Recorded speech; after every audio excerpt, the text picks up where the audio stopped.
मूंसां गॾु स्टूडियो में नफ़ीसा हूदबाई जेका है सो मौजूद है।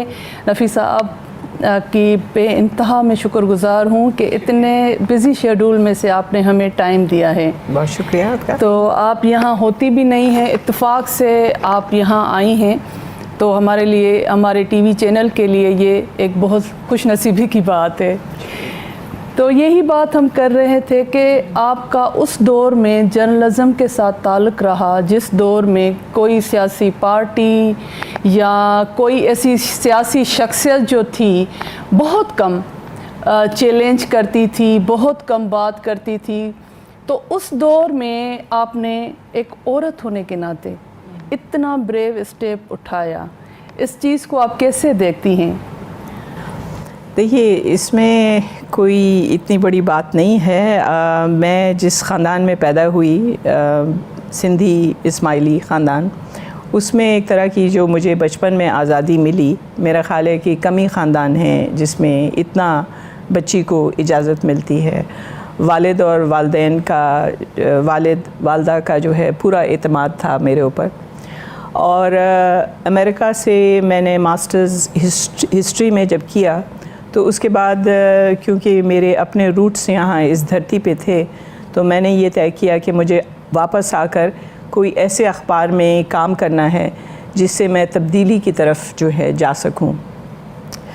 तो उस ज़माने में ख़वातीन रिपोर्टर्स कोई नहीं थी और मेरे जो एडिटर थे अहमद अली ख़ान, ये ज़ुबैदा मुस्तफ़ा या ये लोग जो थे, ज़ुबैदा मुस्तफ़ा असिस्टेंट एडिटर थी उस ज़माने में, और कोई ख़ातून रिपोर्टर नहीं थी, इसलिए कि ख़वातीन ज़िया के दौर में बिल्कुल जो है मंज़र आम से गायब हो गई थी।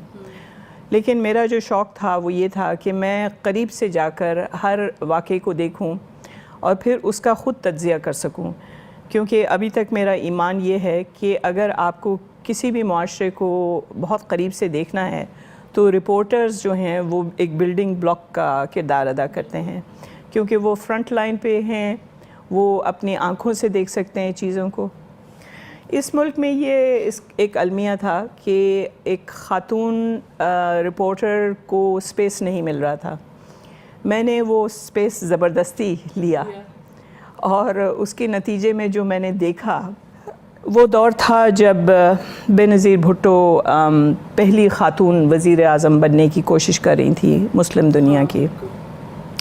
और इत्तेफाक है कि मेरे एडिटर ने ये फ़िट समझा कि बजाय इसके कि उन मर्द हज़रात को अपॉइंट करे जो कि 50 से ज़्यादा की उम्र के थे, उन्होंने एक नौजवान ख़ातून को पसंद किया जो कि बीबी के साथ जाकर और कोई अंदर की ख़बर ला सकती थी।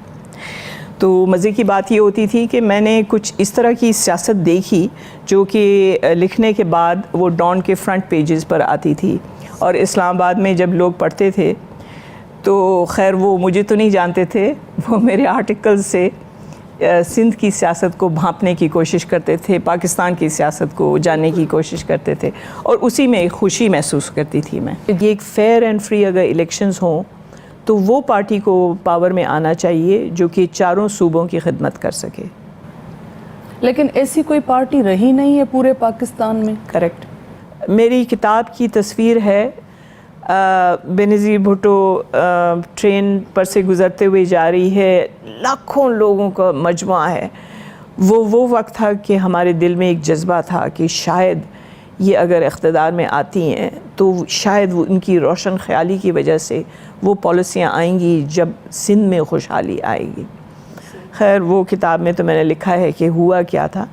मसला ये है कि अभी तक लोग जो है ना इसी तरह से, और बल्कि जो नई जनरेशन्स आ रही हैं जो पैदा होती जा रही हैं, वो सब जो हैं वो एक ही बात का तमन्ना करते हैं जो सारी दुनिया के लोग करते हैं कि हमें एक बेहतर ज़िंदगी चाहिए, हम डिज़र्व करते हैं। जो शख्स मेहनत करता है उसको वो सब कुछ मिलना चाहिए।